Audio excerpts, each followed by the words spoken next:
I stood in the corner of the grand ballroom at the Peninsula Hotel, watching my daughter Ava tell her new mother-in-law that I was just the help. My hands were shaking so badly I had to set down my champagne glass. I'm Sophia Chen, and I had just written a check for $500,000 to make this wedding happen. $500,000. My life savings, my future. All so my only daughter could have her dream day, and she just called me the maid. But before I tell you what happened next, make sure you're subscribed to Elderly Stories and drop a comment telling me where you're watching this from. We absolutely love seeing how far these stories travel around the world. Let me take you back to where this nightmare actually started.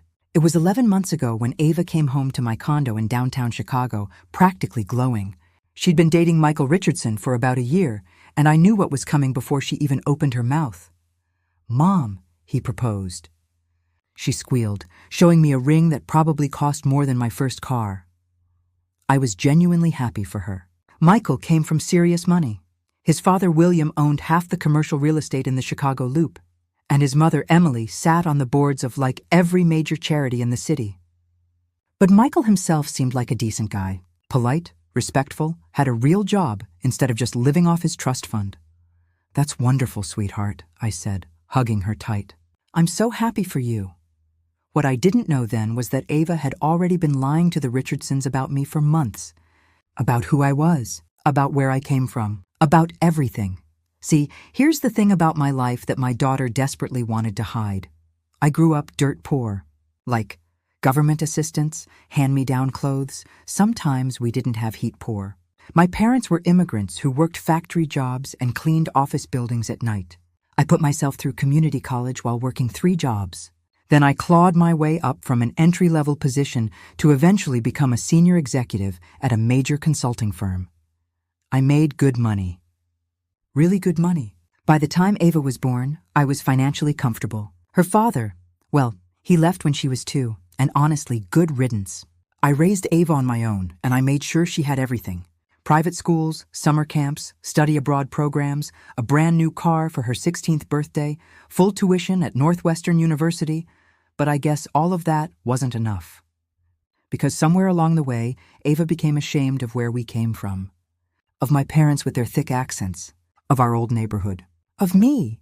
When Ava first brought up the wedding budget, I offered to contribute what I thought was reasonable, maybe $50,000. That would have covered a really nice wedding at any normal venue, but Ava didn't want normal.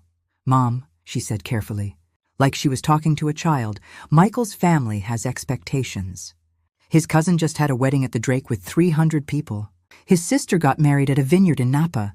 I can't show up with some basic hotel ballroom wedding. Ava, $50,000 is not basic. The venue alone is $120,000, she interrupted. That's just for the Peninsula Ballroom. That doesn't include catering, flowers, photography, my dress, the band. Wait. I held up my hand. How much are we talking total? She looked down at her hands. I've been working with a planner. She says for what I want, we're looking at around $500,000. I actually laughed. I thought she was joking. She wasn't joking. Ava, that's insane. That's $500,000 for one day. Mom, please. Her eyes filled with tears. This is my one wedding, my one chance. The Richardsons are going to be watching everything, judging everything. I need this to be perfect. I need to fit in. And there it was, that phrase that should have been my warning sign. I need to fit in, but I'm her mother.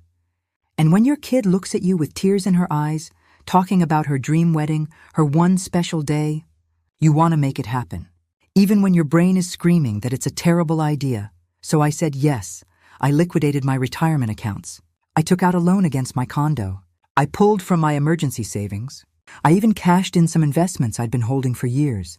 By the time I was done, I had gathered just over $500,000, and every penny of it went straight into Ava's wedding fund. The planning process took months. At first, Ava included me in everything. We'd meet with the wedding planner, Emma Sullivan, at her fancy office in the Gold Coast. We'd taste cakes and look at flower arrangements and debate whether the napkins should be ivory or champagne. Apparently, these are different colors. Who knew? But then gradually, I started getting pushed out. Mom, this meeting is just about linens. It's going to be super boring. You don't need to come. The dress fitting is just going to be me and the seamstress. No point in you taking time off work. The tasting menu is all foods you don't even like. I'll just handle it. I told myself she was being considerate, trying not to waste my time. But deep down, I think I knew something was off. The real warning sign came about 3 months before the wedding. Ava called me on a Tuesday night, and I could hear the tension in her voice immediately. "Hey, Mom. So, I need to talk to you about something." "What's wrong?" "Nothing's wrong, it's just..." "Okay, so Emily, Michael's mom, she's been asking questions about our family." My stomach tightened. "What kind of questions?" "Just like normal stuff. Where you grew up, what your parents did, how we lived when I was growing up. And what did you tell her?" Silence. Long, heavy silence. "Ava, what did you tell her?" I might have simplified things a bit." "Simplified how?" "I just said that you've always worked in corporate consulting, and that we lived downtown, and that my grandparents passed away when I was young, so she wouldn't ask about them." I felt like I'd been slapped. "Your grandparents are still alive, Ava. They live in Cicero." "You see them every month?" "I know, Mom, but I can't..." She stopped herself. "You can't what? Introduce them? Let Emily meet them and hear their accents?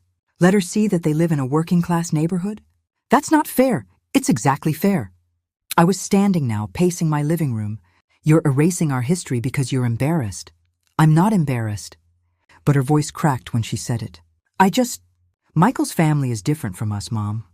They have this whole world with rules and expectations that I'm still trying to figure out. I need them to accept me. I need to belong. I should have called off the whole thing right then. Should have demanded my money back and let her figure out how to pay for her fantasy wedding herself. But I didn't, because she's my daughter. And I loved her, and I wanted her to be happy, even if her version of happiness apparently required erasing me. "Fine," I said quietly. "If that's what you need. Thank you, Mom. Thank you so much. I promise after the wedding, everything will go back to normal." But it didn't go back to normal. It got worse. 2 weeks before the wedding, I got the seating chart in the mail. I was listed at table 18 in the back corner of the ballroom near the service entrance. Meanwhile, Michael's second cousins and his dad's golf buddies were at tables 3 and 4. When I called Ava about it, she had an excuse ready. "Mom, the front tables are all for the Richardson family and their close friends. It's just how it works. Don't take it personally. How else am I supposed to take it? I'm your mother, Ava. I should be at the parents' table." "There is no parents' table." Michael's mom designed the seating chart based on some etiquette thing her planner suggested. "Emma is your planner, too.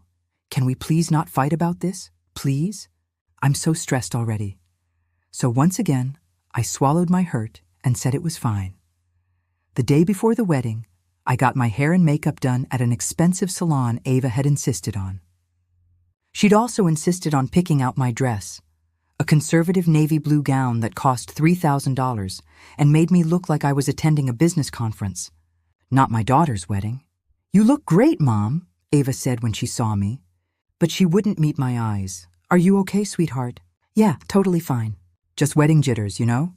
I hugged her, breathing in her familiar scent. My baby girl. Tomorrow she'd be married, starting a whole new chapter of her life. If only I'd known what that chapter would actually look like. The wedding day arrived. It was a perfect Saturday in June, sunny but not too hot, with a light breeze coming off Lake Michigan. The Peninsula Hotel looked absolutely stunning, exactly like something out of a magazine spread. I arrived at 4 p.m., 2 hours before the ceremony was scheduled to start. The ballroom was being set up, massive flower arrangements, hundreds of candles, crystal chandeliers sparkling overhead. It was breathtaking. Every single penny of that $500,000 was on display. Emma, the wedding planner, was rushing around with her headset on, directing an army of staff. When she saw me, she gave a quick smile. "Sophia, you look beautiful. Ava's upstairs in the bridal suite if you want to see her before things get crazy." I headed up to the suite, my heart full of emotion. Whatever weird tension had been between us during the planning, today was about celebrating, about family, about love. I knocked on the door of the bridal suite, and one of Ava's bridesmaids, a girl named Olivia, opened it.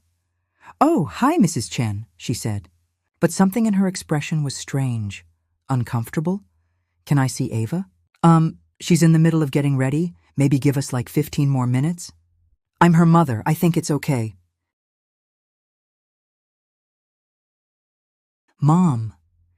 Ava appeared behind Olivia, wearing her wedding dress. It was gorgeous. A custom designer gown with intricate lace and beading, $35,000 worth of silk and tulle. Can you just wait downstairs? We're doing photos up here, and it's really cramped. I looked past her. The suite was enormous, and there were maybe 6 people in it. I just wanted to see you before the ceremony. You'll see me when I walk down the aisle, okay? That'll be special. She was already closing the door. Thanks, Mom. The door clicked shut in my face. I stood there for a moment, feeling a hurt I couldn't quite name. Then I headed back downstairs, telling myself I was being too sensitive. She was busy. It was her wedding day. Of course she was stressed. The ceremony itself was beautiful. Ava looked like a princess walking down the aisle. I cried like every mother cries watching her daughter get married. For those 20 minutes, all the weirdness and hurt disappeared. This was my baby, and she was starting her life with someone she loved. The vows were traditional.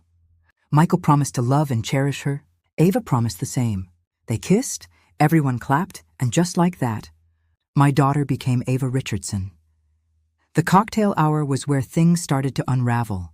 I was standing near the bar, holding a glass of champagne when I saw Emily Richardson approaching. Michael's mother was in her early 60s, perfectly put together in a blush-colored gown, her blonde hair styled in an elegant updo. You must be Sophia, she said warmly, extending her hand. We finally meet. I've heard so much about you. All good things, I hope, I replied, shaking her hand. Of course. Ava's told me about your work in consulting. It sounds fascinating. We chatted for a few minutes about nothing important. The weather, the beautiful ceremony, how gorgeous the hotel looked. Then Emily said something that made my blood run cold. I'm so glad you could make it today despite your busy schedule. Ava mentioned you almost couldn't get away from work. I blinked. I'm sorry? Your project in Singapore, right? She said you've been traveling constantly for work. I haven't been to Singapore in 5 years. Oh, yes, I stammered, not sure what else to say. It's been very busy. Well, we're just thrilled you made it. Family is so important. She squeezed my arm and then floated away to greet other guests. I stood there, my mind racing. Why would Ava tell Michael's family I was traveling constantly? Why make up a story about Singapore? Unless she was laying groundwork for why I wouldn't be around much, why they wouldn't see me at family events, why I'd remain conveniently distant from their world. My stomach churned. The ballroom doors opened, and guests began flowing in for the reception. I found my assigned seat at table 18, way in the back. I was seated with people I'd never met, some distant Richardson relatives, and a couple who apparently worked for Williams' real estate company. From my seat, I could barely see the head table where Ava and Michael sat with their wedding party. I definitely couldn't hear any of the speeches. Dinner was served, a beautiful 4-course meal that I could barely taste. I made small talk with my table mates, but my attention kept drifting to the front of the room, watching Ava laugh and smile and play the perfect bride. After dinner, there were toasts. Michael's father, William, gave a lengthy speech about family legacy and how happy he was to welcome Ava into the Richardson clan. Emily spoke tearfully about gaining a daughter. Michael's best man told funny stories from college. No one called on me to speak.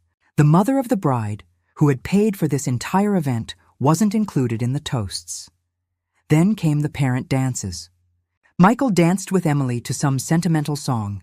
And then Ava danced with William, because apparently, in the absence of her own father, she'd chosen her new father-in-law instead of asking me, her mother, the person who'd actually raised her. I felt tears burning in my eyes. This was humiliation, deliberate and complete, but the worst was yet to come. After the dances, guests started mingling. I decided to venture closer to the head table, hoping to at least get a moment with my daughter.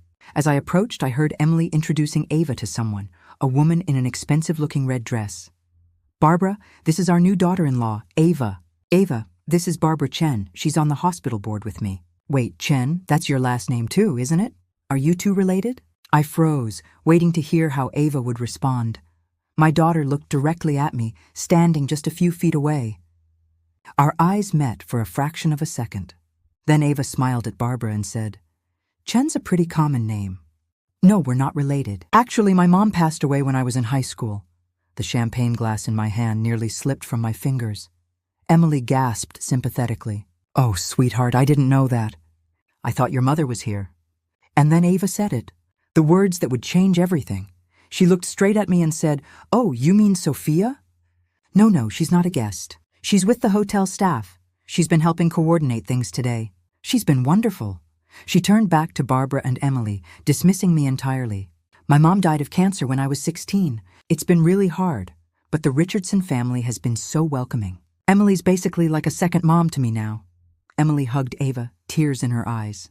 "Oh, honey, we're so happy to have you." I stood there, invisible, erased, not just from my daughter's history, but from her present. In that moment, watching Ava accept comfort for the loss of a mother who was standing right there, very much alive, I made a decision. I turned and walked calmly back toward the lobby. Pulling out my phone, I scrolled through my contacts until I found the name I needed. David Morrison, my lawyer and one of my oldest friends. "David, I need you at the Peninsula Hotel right now." "Sophia? What's wrong?" "Just get here and bring every piece of documentation we have for Ava's wedding contracts." I hung up and then called Emma, the wedding planner. She answered on the first ring. "Sophia, is everything okay?" "Emma, I need to speak with you privately, immediately. It's about the final payment." There was a pause. "The final payment isn't due until Monday. I'm aware. We need to talk. Now." 15 minutes later, I was sitting in a small office off the hotel lobby with Emma, who looked increasingly nervous. "Sophia, I don't understand. Has something gone wrong with the event?" "You could say that," I replied. "Tell me about the payment structure for tonight." She pulled up her laptop. "Well, you've paid $350,000 so far. The final payment of $150,000 is due by Monday, as specified in the contract. That covers the final vendor payments, gratuities, and what happens if I don't make that final payment?" Emma's face went white. What? It's a simple question. What happens if I refuse to pay the remaining $150,000? "Sophia, you can't. The vendors, the hotel, they've all fulfilled their obligations, and I've fulfilled mine up to the contracted payment schedule. The final payment is contingent on satisfactory delivery of services. I am not satisfied, but everything has gone perfectly. The ceremony was beautiful. Dinner was flawless. The service I'm dissatisfied with isn't the hotel's. It's my daughter's." Emma looked completely lost. "I don't understand. My daughter just told a room full of people that I'm dead, that I'm not her mother. Actually, she told them I'm hotel staff, the maid, essentially. I just spent $500,000 so my daughter could erase me from her life story. How satisfied do you think I am, Emma?" The wedding planner's mouth opened and closed. In her 10 years of coordinating luxury events, she'd probably never faced anything like this. "Sophia, I'm so sorry. That's awful. But the contract, I'm very familiar with the contract. I had my lawyer review every line. The final payment clause gives me discretion based on satisfaction. I am invoking that clause. But the vendors need to be paid tonight. The band, the catering staff. Then I suggest you talk to the Richardson family. I'm sure William can write a check." I stood up. "Or better yet, talk to Ava. Ask her if she'd like to explain to her new in-laws why the mother she claimed was dead is now refusing to pay for the wedding." "Wait. Please," but I was already walking out of the office. My phone buzzed. David had arrived. I met him in the lobby. David Morrison was in his 50s, sharp as a tack, and had been my attorney for over a decade. He took one look at my face and didn't ask questions, just handed me a briefcase. "Everything's in here. Every contract, every receipt, every email." "What are we doing?" "We're giving my daughter a choice," I said. "She can keep living her lie, or she can tell the truth. But she can't do both and expect me to pay for it." "Sophia?" David's voice was gentle. "Are you sure about this? Once you start this, it's going to get ugly." "It's already ugly, David. I'm just bringing it out into the light." We headed back toward the ballroom. Through the open doors, I could see the party in full swing. The band was playing, people were dancing. Ava was in the center of it all, spinning in Michael's arms, looking blissfully happy in her $35,000 dress at her $500,000 wedding, living her fantasy life, a fantasy that required me to not exist. I took a deep breath and walked up to Emma, who was standing near the entrance looking absolutely panicked. "Have you spoken to someone about the payment?" I asked. I was about to talk to Mr. Richardson. "Don't. I'll handle it." I spotted William Richardson near the bar, laughing with a group of men in expensive suits. I walked straight up to him. "Mr. Richardson, I need to speak with you privately. It's urgent." He looked at me with polite confusion. He clearly had no idea who I was. "I'm sorry, Miss Sophia Chen, Ava's mother." His expression shifted from confusion to something like recognition, though I could tell he still wasn't quite placing me. Ava's mother? I thought... He stopped himself, but I knew exactly what he was about to say. "You thought I was dead?" "Yes, that's what my daughter has been telling everyone." I kept my voice level, professional. "But as you can see, I'm very much alive. And we have a serious problem." William's face went from confused to concerned. "I think we should talk somewhere private." He led me and David to a small conference room off the main lobby. Once inside, he turned to me with a mixture of wariness and that commanding energy that men like him always carry. "What's this about, Ms. Chen?" "It's about the fact that I've spent $500,000 on this wedding, and my daughter just told your wife and your guests that I'm dead." "Actually, she told them I'm hotel staff." William's eyebrows shot up. "I'm sorry, what?" "You heard me correctly. I'm the mother of the bride. I paid for every single thing you see out there. The flowers, the food, the band, this venue, my daughter's dress. And in return, she's erased me from her life story. Killed me off so she can fit better into your world." He was silent for a moment, processing. I don't know what to say. "That's terrible. It is terrible. And here's the thing, Mr. Richardson. There's a final payment of $150,000 due for tonight's vendors. And I'm not paying it." His expression hardened. "Now wait a minute.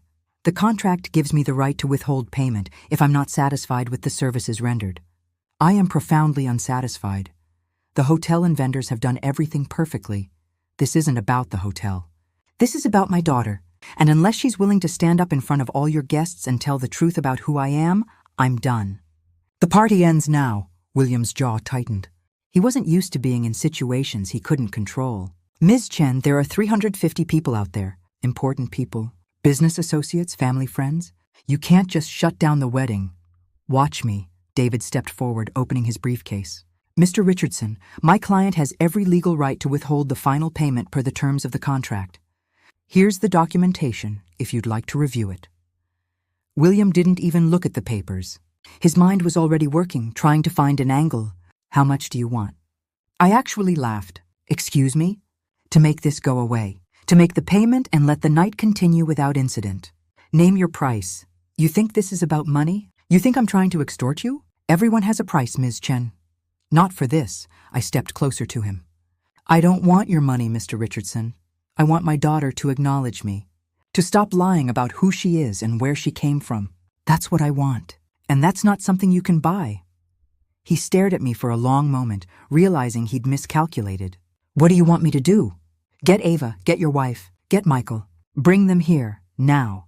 And we're going to sort this out before anyone gets another dime from me." William looked like he wanted to argue, but he also looked like a man who understood when he'd lost leverage. "Fine.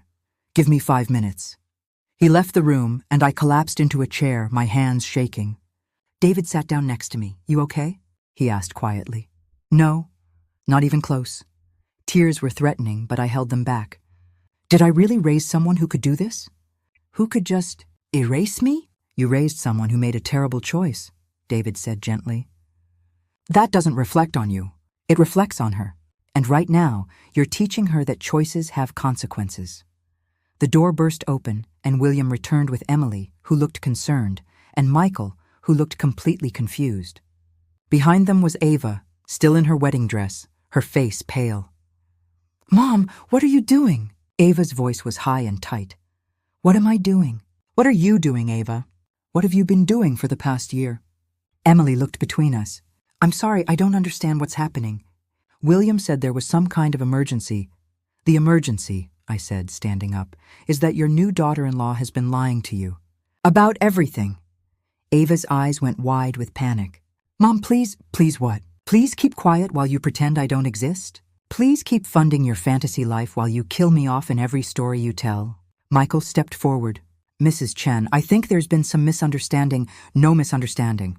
Your wife told me to my face not 30 minutes ago that I'm hotel staff. Before that, she told your mother that I'm dead. That she lost her mother to cancer when she was 16. Emily gasped, her hand flying to her mouth. What, Ava, is this true? Ava's face crumbled. I can explain. Then explain. I was shaking now, all the hurt and anger of the past months pouring out. Explain to your husband why you took him to visit a stranger's grave and told him it was your mother's. Explain to your in-laws why you've been lying about your entire history. Explain why the woman who sacrificed everything to give you a good life isn't good enough to acknowledge at your own wedding. I never said you weren't good enough. You said I was dead, Ava. How much more erased can I be? Michael turned to his new wife, his face a mixture of shock and betrayal. You took me to a cemetery. You cried. You told me about losing your mom and how hard it was and how you wished she could see you get married. That was all a lie? I didn't know how to tell you the truth, Ava whispered. The truth about what? That you have a mother? That's the truth you couldn't tell? The truth about where I come from. Ava's voice rose, desperate. You don't understand what it's like, Michael. Your family is old money, society people. You've never had to worry about fitting in. I couldn't just show up and be like, hey, my mom grew up in a tenement and my grandparents barely speak English and we used to shop at thrift stores. You would have seen me differently. Michael took a step back from her. You really think that little of me? Of my family? I think that little of myself, Ava said. And for the first time, I heard something real in her voice. Raw honesty beneath all the pretense. I've spent my whole life trying to be better than where I came from. Trying to be worthy of the opportunities Mom gave me. And when I met you, when I saw what your life was like, I wanted it so badly. I wanted to belong in that world. And I knew that the real me, the me from the South Side with the immigrant grandparents and the single mom, that version wouldn't fit. So you invented a new version, Emily said quietly. You erased your real mother and your real history. I didn't mean for it to go this far, Ava said, tears streaming down her face now, ruining her professional makeup. It started with just little changes to the story, making things sound a bit better than they were. Then you guys were so accepting of that version of me, and I couldn't figure out how to walk it back without looking like a liar. You are a liar, Michael said flatly. The words hung in the air like a slap. William cleared his throat. Look, this is clearly a family matter that needs to be sorted out. But right now we have 350 guests out there and vendors who need to be paid. Sophia, may I call you Sophia? What exactly do you want to happen here? I looked at my daughter, really looked at her. Behind all the expensive makeup and the designer dress and the carefully constructed facade, I could still see my little girl. The one who used to help me fold laundry in our tiny apartment. The one who got a full scholarship to Northwestern because she was brilliant and worked her ass off. The one who used to be proud of how far we'd come. I want my daughter back, I said quietly. The real one. Not this manufactured version who's too ashamed to admit where she came from. Mom, I'm not finished. I held up my hand. You have a choice, Ava. You can keep living this lie. You can keep pretending to be someone you're not. But if that's what you choose, you do it without my money and without me. I'm done paying for my own erasure. What are you saying? I'm saying that if you want me to make that final $150,000 payment, if you want this wedding to continue, you're going to go back out there and tell everyone the truth. All of it. Ava looked like I'd asked her to jump off a building. I can't do that. Do you know how humiliating that would be? More humiliating than what you did to me? My voice broke. You stood there and told people I was dead, Ava, while I was in the same room. Do you have any idea what that felt like? Emily spoke up, her voice gentle but firm. Ava, if you lied about this, what else have you lied about? How can Michael trust anything you've told him? Michael was very quiet, just staring at Ava like he'd never seen her before. I love him, Ava said desperately. Everything about how I feel about Michael is real. The rest was just packaging. Packaging? I couldn't believe what I was hearing. Your entire history, your family, your mother, that's all just packaging to you? That came out wrong, did it? Because it sounds like you think real love is the only truth that matters, and everything else is negotiable. David touched my arm gently. Sophia, what do you want to do? We need to make a decision about the vendors. I looked at my daughter, then at my phone. It was 8:45 p.m. The band would be expecting to play until midnight. The bar was supposed to stay open. There was supposed to be a dessert service, a send-off with sparklers, all the final touches of a dream wedding. Ava, you have until 9 p.m., I said.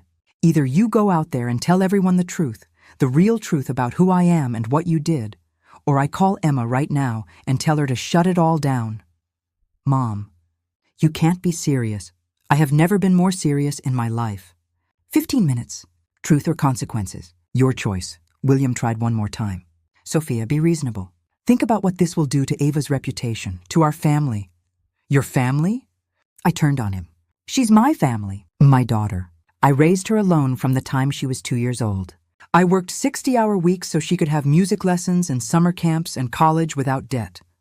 I'm the one who sat up with her when she was sick, who helped her with homework, who taught her to drive, who moved her into her dorm room. Me, not you. Not your wife, me. I was crying now, couldn't hold it back anymore. And she threw me away like I was nothing, like I was something to be ashamed of. So forgive me if I don't give a damn about your family's reputation right now. Emily's eyes were wet too. Sophia, I'm so sorry. If I had known, you didn't know because my daughter made sure you didn't know. She built her entire relationship with your family on a foundation of lies. I checked my phone. 8:47 p.m. 13 minutes, Ava. What's it gonna be?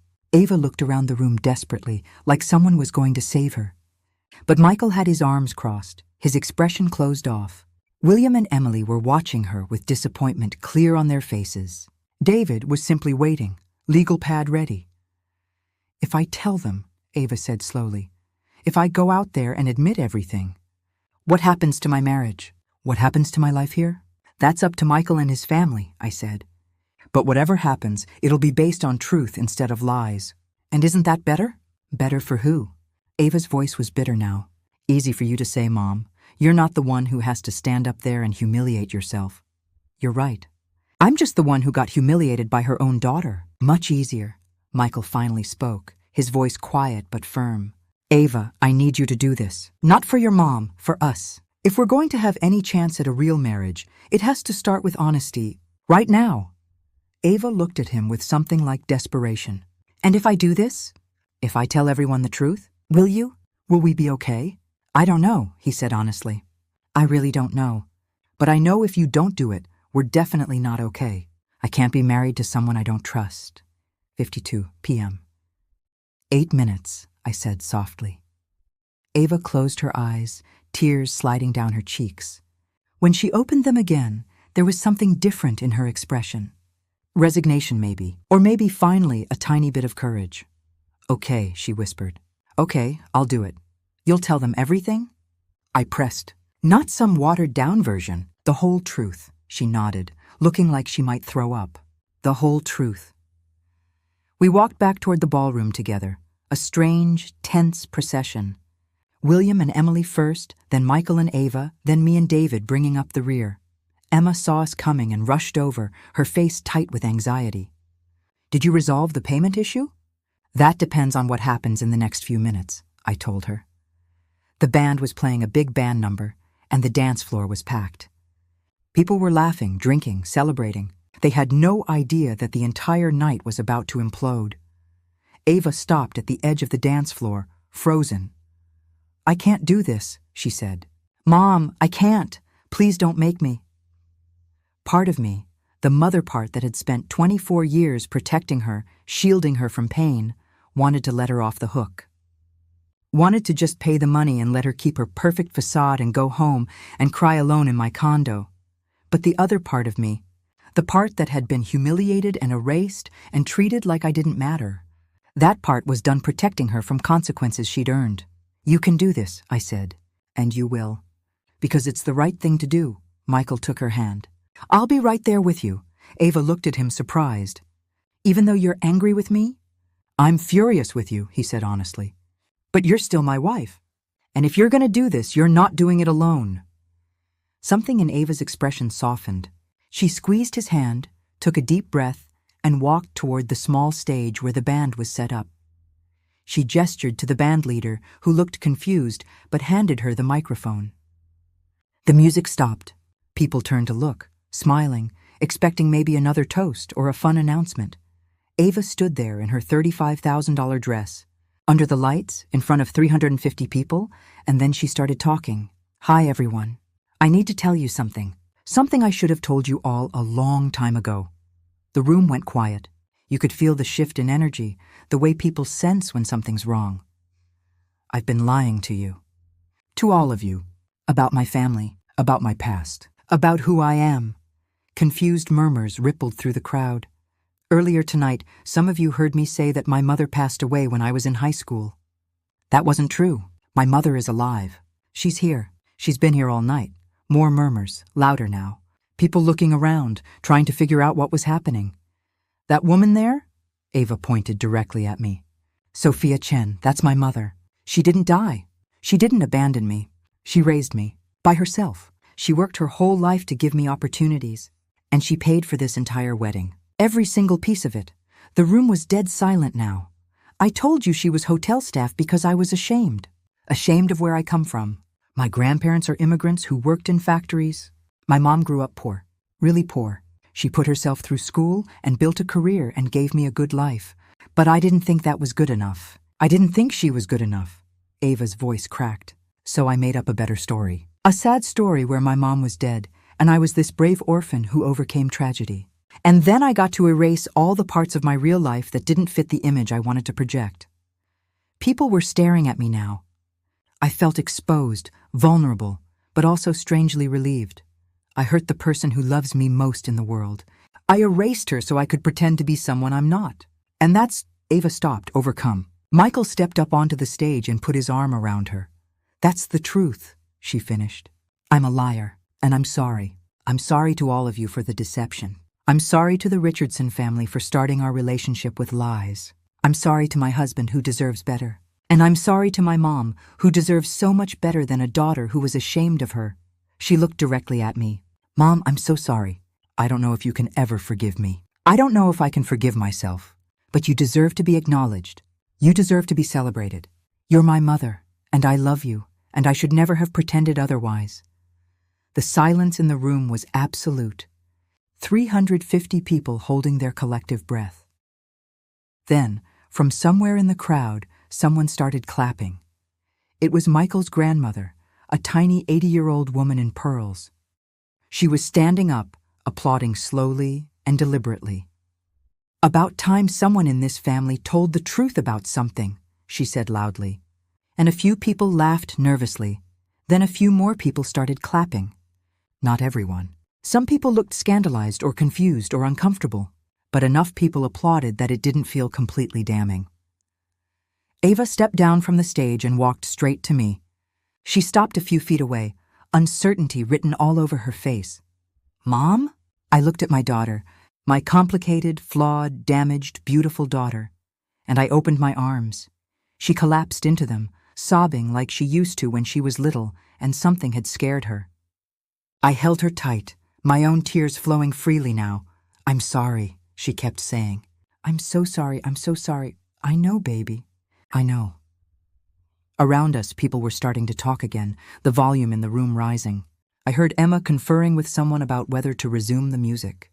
I saw William and Emily talking quietly in a corner. But all I cared about was my daughter in my arms, finally being real with me for the first time in months. After a long moment, we pulled apart. Ava's face was blotchy, and her makeup was destroyed, but she looked more like herself than she had all day. "What happens now?" she asked. "Now?" I pulled out my phone and texted Emma. "Make the payment. Let's finish this party." I looked at Ava. "Now you enjoy your wedding. What's left of it anyway? Are you staying?" "Of course I'm staying. I'm your mother. Where else would I be?" Emma confirmed the payment immediately, and within minutes, the energy in the room started to shift. The band struck up a new song, something upbeat and cheerful, like they were trying to break the tension. Some guests drifted back to the dance floor, others clustered in groups. undoubtedly gossiping about what had just happened. But something unexpected started to occur. People began approaching me. The first was a woman in her 50s wearing a stunning emerald dress. "Sophia, I'm Margaret Chen, no relation obviously, but I couldn't help but come say hello. What you did tonight took incredible courage. Oh, I didn't really do anything. You held your daughter accountable. Trust me, that's something. I have 3 kids and I let them walk all over me." She squeezed my hand. "Your daughter is lucky to have you." Then came others. Some were genuinely kind, telling me their own stories of complicated family dynamics or sharing that they'd also come from humble backgrounds despite their current wealth. A few were clearly just curious, wanting the inside scoop on the drama, but most seemed respectful, even admiring. Michael's grandmother made her way over, leaning heavily on her cane. Up close, I could see she had sharp, intelligent eyes that didn't miss much. "Sophia Chen," she said, looking me up and down. "I'm Dorothy Richardson. Call me Dot." "It's nice to meet you, Mrs. Richardson." "It's Dot, and I wanted to tell you something." She leaned in closer. "This family has needed a good shake-up for years. Everyone's so busy protecting their precious reputations and maintaining appearances that they forget to be real people. What your daughter did was wrong, no question. But what you did? Standing up for yourself? Demanding the truth? That was magnificent." I felt tears threatening again. "Thank you. Don't thank me yet. I also wanted to say that if you're not doing anything next Tuesday, I host a lunch for some of the ladies in my social circle. I'd love for you to join us." I blinked, surprised. "Really? Really?" And fair warning, half of them are pretentious bores, but the other half are quite interesting once you get past the designer labels. "Plus the food is excellent," she winked. "Think about it." She shuffled off, leaving me slightly stunned. Ava appeared at my side, Michael with her. "Mom, can we talk? Somewhere quiet?" I nodded, and we found a small sitting area off the main ballroom. The 3 of us sat down, the sounds of the party muffled through the walls. "I owe you more than an apology," Ava started. "I owe you the truth about why I did what I did. The real why, not just the surface explanation." I waited. When I was at Northwestern, I felt like I was constantly playing catch-up. Not academically, I could handle the work. But socially, culturally, everyone else seemed to just know things. They'd been to Europe. They knew which fork to use at fancy dinners. They talked about their family vacation homes and their parents' connections. And I had none of that. She twisted her wedding ring nervously. At first, I was proud of being different. I'd tell people about how hard you worked, how we made it on our own. But then I noticed something. The way people looked at me changed when I told those stories. It was like pity mixed with discomfort, like I was making them feel awkward by bringing up class differences. "So you stopped telling the truth," I said quietly. "I started editing. Little tweaks here and there, making our apartment sound bigger, making your job sound more prestigious. And people responded better to the edited version. They were more comfortable around me, and She paused, swallowing hard. I was more comfortable being that version of myself." Michael was listening intently, his hand holding hers despite everything. When I met Michael, it all escalated. His world was so different from anything I'd ever experienced. The first time I went to his family's house, I literally didn't know which bathroom I was allowed to use. There were so many rooms, so many unspoken rules, and everyone was so polished, so confident in their place in the world. "I never made you feel less than," Michael interjected quietly. "No, you didn't. But I made myself feel less than. And instead of dealing with that, instead of working on my own insecurities, I just reconstructed my entire history, created a version of myself that would fit seamlessly into your world." Ava looked at me with raw honesty. "And the worst part, Mom? The absolute worst part is that I knew what I was doing to you. Every time I told someone you were dead, every time I pushed you further out of my life, I knew it was wrong. But I'd gotten so deep into the lie that I couldn't figure out how to get out without destroying everything I'd built. So you just kept going," I said. I kept going. And I told myself it was temporary, that after the wedding I'd find a way to reintroduce you properly, that I'd fix it somehow. But tonight when you were standing there and I called you hotel staff," she closed her eyes. "I saw the look on your face, and I realized there was no fixing this. There was only the truth or more lies. And I'd already done enough damage with lies." We sat in silence for a moment. I'm not going to lie, I finally said. This is going to take time to heal. You hurt me, Ava, deeply, and I can't just flip a switch and make that hurt go away. I know. But I also know that you're my daughter and I love you. And what you did tonight, standing up there and telling the truth even though it terrified you, that took real courage. Maybe for the first time in a while, I saw the girl I raised, the girl who doesn't take the easy way out. Ava started crying again. I want to be that girl again. I want to be someone you're proud of. Then be honest, not just tonight, but from now on, with Michael, with his family, with yourself. Build a life based on who you really are, not who you think you should be. Michael spoke up. Mrs. Chen, Sophia, I want you to know that I'm committed to working through this with Ava. It's going to take time for me to trust her again, and we've already agreed to start couples counseling next week. But I love her, the real her, whoever that turns out to be. I looked at this young man who had just found out his wife had built their entire relationship on lies, and who was still choosing to stay and fight for the marriage. Maybe I'd underestimated him. Thank you, Michael. And for what it's worth, I think you two might actually make it. If you're both willing to do the work, we are, they said in unison, then looked at each other and smiled slightly. Good. Now go back to your party. It's your wedding night, and you should try to enjoy what's left of it. They stood, but Ava hesitated. Mom, would you come sit at the head table with us? There's an empty seat. It was supposed to be for Christine, but she left right after my confession. Christine. The woman who'd been willing to play along with Ava's charade. Good riddance. I'd like that, I said. We walked back into the ballroom together, and this time when people looked at us, I held my head high. Ava led me to the head table, where Emily and William were sitting. Emily stood immediately. Sophia, please, sit here next to me. As I sat down, Emily turned to me with tears in her eyes. I owe you an apology. I should have questioned things more. Looking back, there were signs that Ava's story didn't quite add up. But I was so excited about gaining a daughter that I didn't push. You weren't the one lying, I said gently. No, but I was complicit in my own way. I think I liked the version of Ava that fit neatly into our world. I didn't challenge it because it was comfortable. She paused. My own mother came from very humble beginnings. She worked as a seamstress before she met my father. And sometimes I think our family has spent the last 2 generations trying to forget that. Trying to pretend we've always been society people. William cleared his throat. My father started out as a construction worker, worked his way up to owning the company. Then I grew it into what it is today. But Emily's right. Somewhere along the way, we started acting like the money had always been there. Like we didn't have to work for it. He looked at me directly. What happened tonight was uncomfortable and embarrassing, but maybe we needed it. All of us. I didn't know what to say to that. The rest of the evening passed in a strange, surreal blur. I actually danced, with several people, including William, who turned out to be surprisingly light on his feet. Dorothy insisted I join her table for a while, where I met several other women who were funny and sharp, and not at all the pretentious bores she'd warned me about. Around 11 p.m., Ava came to find me. She'd changed out of her wedding dress into a simpler white cocktail dress, and her face was scrubbed clean of the ruined makeup. We're getting ready to leave, she said. Head to the hotel for the night before we fly out tomorrow. Where are you going? I realized I didn't even know where their honeymoon was.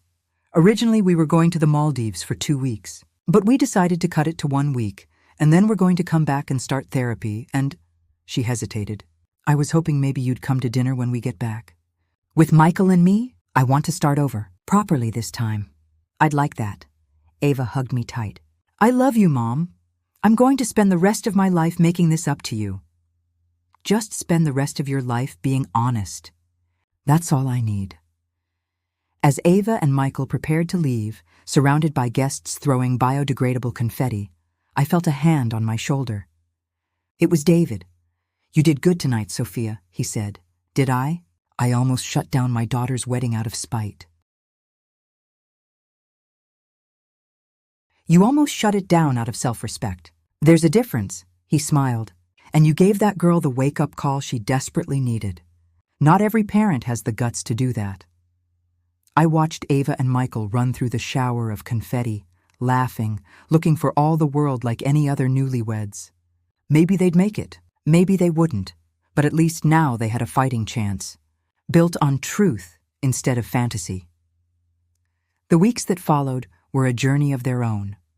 Ava and Michael returned from their abbreviated honeymoon, and we started having weekly dinners, sometimes just the three of us, sometimes including the Richardsons.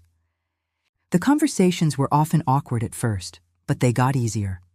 Ava started therapy, both couples counseling with Michael and individual sessions to work through her insecurities and identity issues. She also did something I never expected. She reached out to my parents, her grandparents.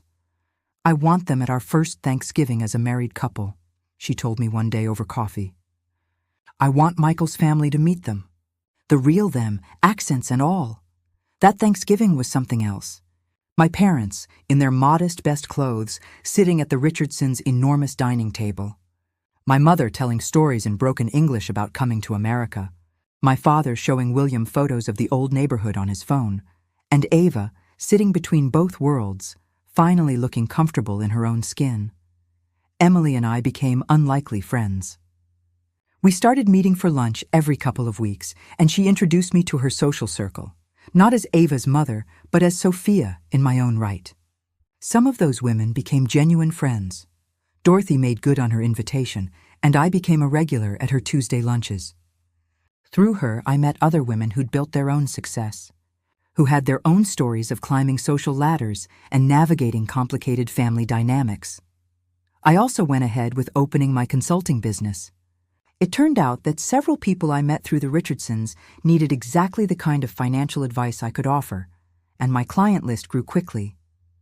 For the first time in years, I felt like I was building something for myself, not just for Ava. 6 months after the wedding, Ava asked me to meet her for coffee. She handed me an envelope. "What's this?" "Open it." Inside was a check for $50,000. "Ava, what?" "It's the start of paying you back. For the wedding, for everything. Michael and I talked about it, and we want to reimburse you for the whole $500,000. It'll take time, but we're committed to it. Sweetheart, you don't have to." "Yes, I do. Not because you're demanding it, but because I need to take responsibility. That wedding was my fantasy, and you paid for it. That's not fair, so we're paying you back." Michael insisted too. I looked at the check, feeling complicated emotions swirl through me. "Okay, but on one condition." "What's that?" "You put aside just as much for your own future. Start building real security, not just the appearance of it." "Deal." A year after the wedding, Emily Richardson invited me to co-chair a charity gala with her. "It's for a scholarship fund for first-generation college students," she explained. "And I can't think of anyone better to help lead it than someone who actually lived that experience." I said yes. The gala was a huge success, and we raised over $2 million for scholarships. During the event, I gave a short speech about my own journey, from poverty to success, from shame to pride. When I finished, the room erupted in applause. I saw my parents in the audience crying with pride. I saw Ava and Michael holding hands and smiling. I saw Dorothy giving me a discreet thumbs up, and I felt, for the first time in a long time, completely at peace with who I was. 2 years after the wedding, Ava called me with news. "Mom, I'm pregnant," I screamed, actually screamed with joy. "And Mom, there's something else, something I want to ask you." "Anything." "When the baby comes, I want them to know where they came from. The real story. I want to tell them about their great-grandparents who came to this country with nothing, about their grandmother who built a business from scratch, about the struggle and the sacrifice and the strength it took to get here." My eyes filled with tears. "I think that's beautiful. And I want to name the baby after you. If it's a girl, Sophia, is that okay?" I couldn't speak for a moment. Finally, I managed, "It's more than okay." When baby Sophia was born 6 months later, I was in the delivery room. I was the first person besides Michael to hold her. And as I looked down at this tiny new life, this perfect little person who would grow up knowing her full history, knowing where she came from, I felt something shift in my heart, all the hurt from that wedding night. From the lies and the betrayal and the humiliation, it didn't disappear, but it transformed into something else, into understanding, into forgiveness, into a deeper, more complicated, more real kind of love. Ava had made a terrible mistake. She'd hurt me in ways that took years to fully heal. But she'd also done the hard work of making it right, of changing, of becoming someone who could look her daughter in the eye and tell her the truth about their family, about their history, about where they came from, and that was worth more than any perfect wedding could ever be. 5 years after the wedding, I was having dinner at Ava and Michael's house, a modest brownstone they'd bought themselves, without help from William. Little Sophia was 4 now, chattering away about her day at preschool. Their second child, a boy named James, after Michael's late grandfather, was 2 and getting into everything. "Gamma Sophia, tell me the story again," little Sophia demanded. "About when you were little?" "Which story, sweetheart?" "The one about the apartment with the broken heater and how you and Great Gamma had to wear all your clothes to bed?"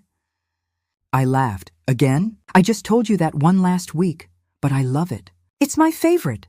So I told it again, and she listened with wide eyes, fascinated by the idea that her grandmother had once been a little girl who was cold at night and wore 3 sweaters to school. After the kids were in bed, Ava, Michael, and I sat in their living room with cups of tea. "You know what's funny?" Ava said. "Sophia asks about the old stories all the time. About your childhood, about my childhood. She has 0 interest in the fancy stuff. Last week, Emily tried to tell her about the Richardson family history, and Sophia literally fell asleep." We all laughed. "Kids know what matters," Michael said. "Real stories, real people, real struggles." "Speaking of real things," Ava said, "I have something for you, Mom." She handed me a small wrapped box. Inside was a beautiful silver bracelet with an inscription, "To the woman who taught me that truth is always worth more than appearance." "I love you." "Ava." I couldn't hold back the tears. "I know we're past all the apologies and the making up for things," she said. "But I wanted you to have something that reminds you every day that what you did at my wedding, standing up for yourself, demanding honesty, that changed my life. It changed all our lives, and I'm grateful." I put on the bracelet, and it caught the light beautifully. "You know what I'm grateful for?" I said. "That we got a second chance. Not everyone does." "We got a second chance because you demanded it," Ava said. "You didn't let me get away with the lie. You forced me to be better, and I'm a better wife, a better mother, a better person because of it." Michael raised his teacup.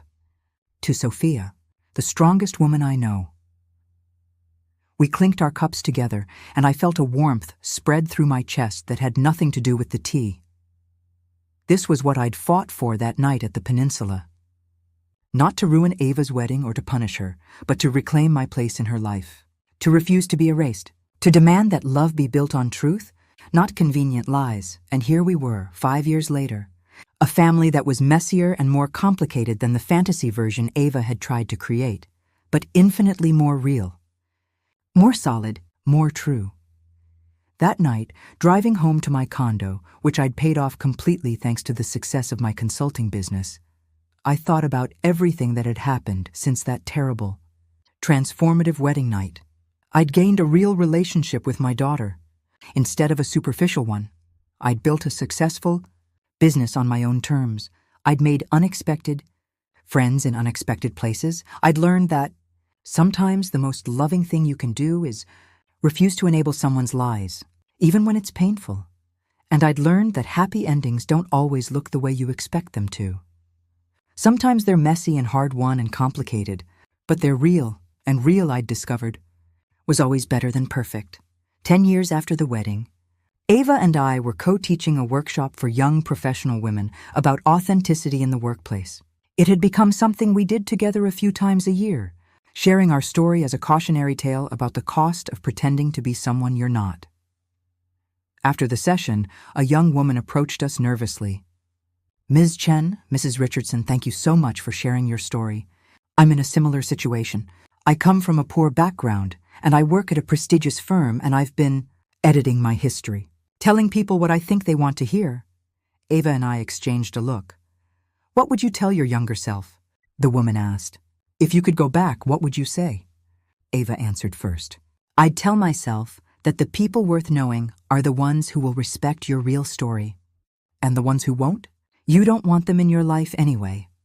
And I'd tell myself, I added, that teaching your children to be ashamed of where they came from is the worst inheritance you can leave them. Pride in your journey, in your struggle, in your survival, that's the gift that keeps giving. The young woman nodded, tears in her eyes.